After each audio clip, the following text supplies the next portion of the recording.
जय श्री कृष्ण भक्तों। तो भक्तों, आज मैं आप सभी को सुनाने जा रही हूँ वट सावित्री व्रत की पौराणिक कथा। तो भक्तों, इस कथा को अंत तक जरूर सुनिएगा कि कैसे सावित्री अपने पति के प्राण यमराज से वापस लेके आई थी। तो भक्तों, शुरू करते हैं राजकुमारी सावित्री के जन्म से। बहुत समय पहले मद्र देश में एक राजा रहते थे जिनका नाम था अश्वपति। लेकिन उनके पास धन, वैभव और बड़ा राज्य सब कुछ था। लेकिन उन्हें एक दुख था, उनकी कोई संतान नहीं थी। राजा अश्वपति ने वर्षों तक माँ सावित्री की पूजा और तपस्या की। वे रोज व्रत रखते, हवन करते और संतान प्राप्ति की प्रार्थना करते। कई वर्ष बाद देवी प्रसन्न हुई। उन्होंने कहा, तुम्हें एक तेजस्वी और भाग्यशाली पुत्री प्राप्त होगी। कुछ समय बाद राजा के घर एक सुंदर कन्या का जन्म हुआ। उसका नाम रखा गया सावित्री। सावित्री बचपन से ही बहुत अलग थी। सुंदर, बुद्धिमान, साहसी और धर्मपरायण। उसका तेज इतना अद्भुत था कि लोग उसे देवी समान मानते थे। जब सावित्री बड़ी हुई तो राजा अश्वपति ने कहा, अब तुम्हें अपने लिए योग्य वर चुनना चाहिए। उस समय स्वयंवर जैसी परंपराएं थी, लेकिन सावित्री ने तय किया कि वह खुद पूरे राज्य में घूमकर अपने लिए वर चुनेगी।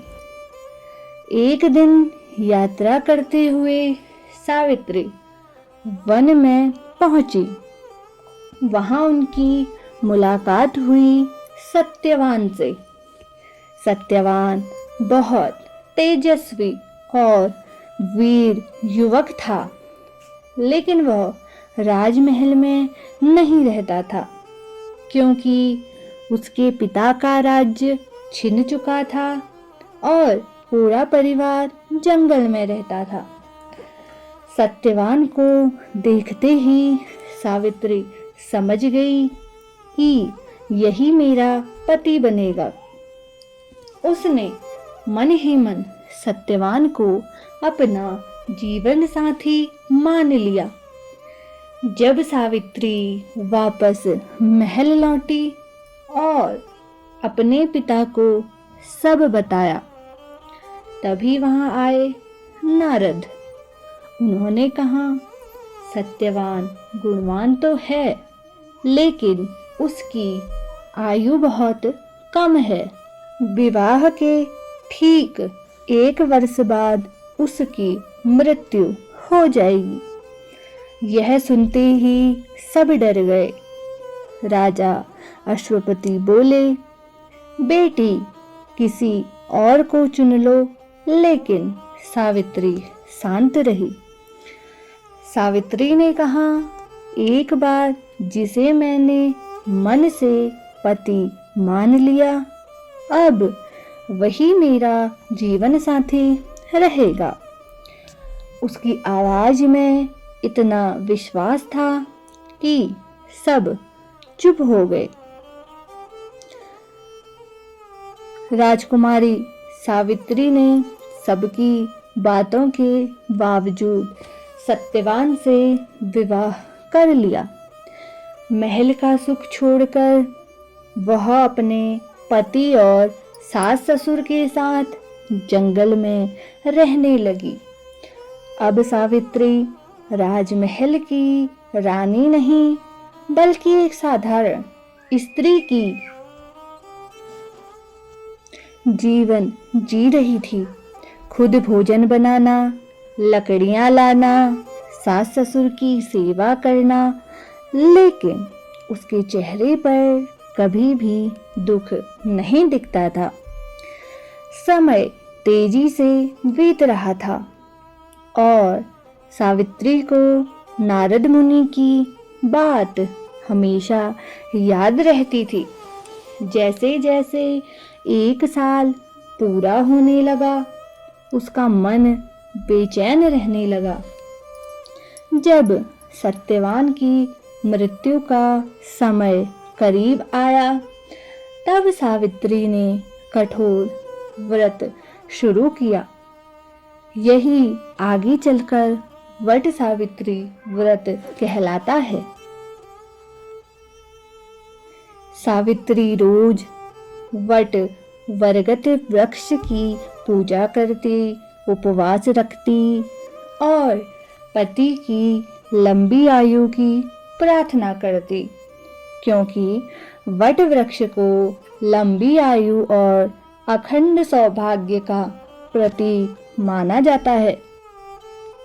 आखिर वह दिन भी आ गया जिस दिन सत्यवान की मृत्यु तय थी।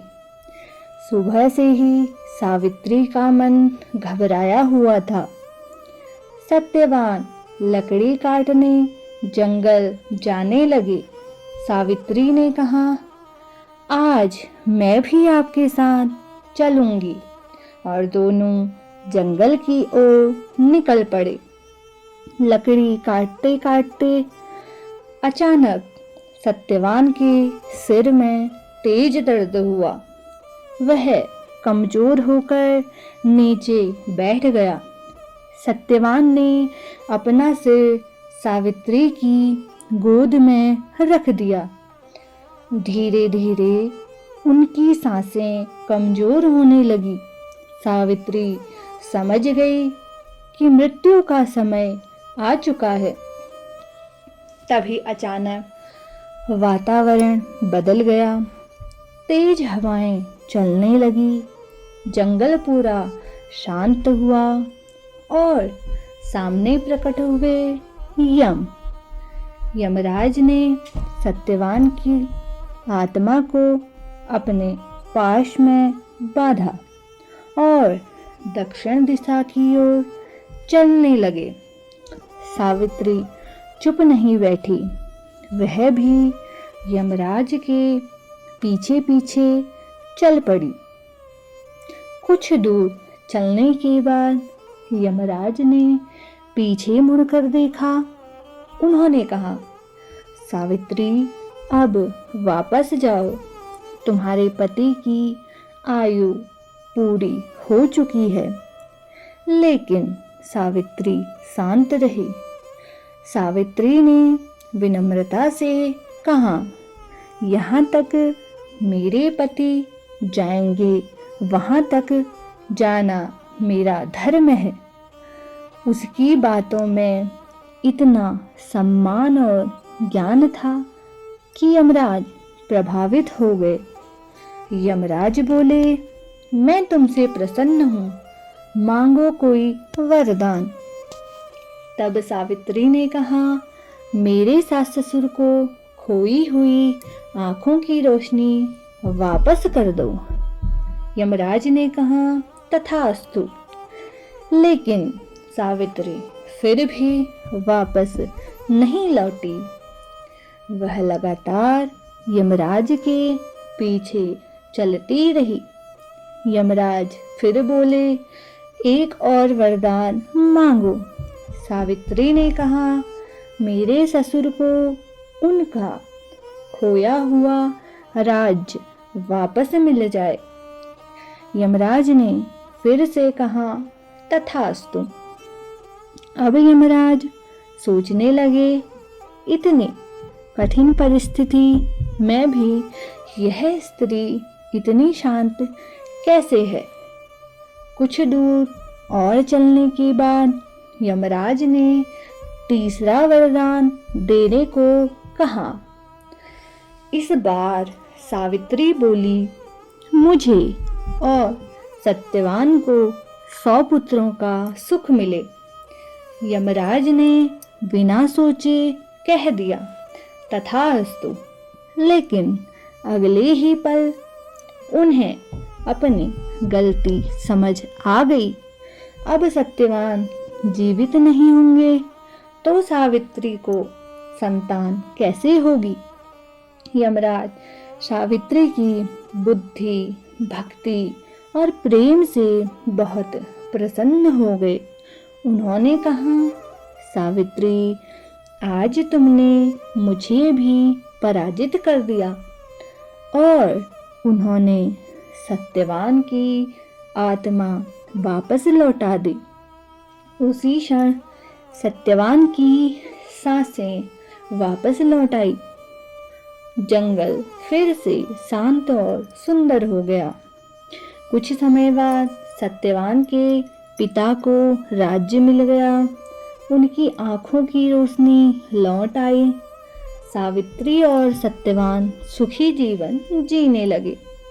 तभी से विवाहित महिलाएं वट सावित्री व्रत रखती हैं और अपने पति की लंबी आयु और सुखी जीवन की कामना करती है।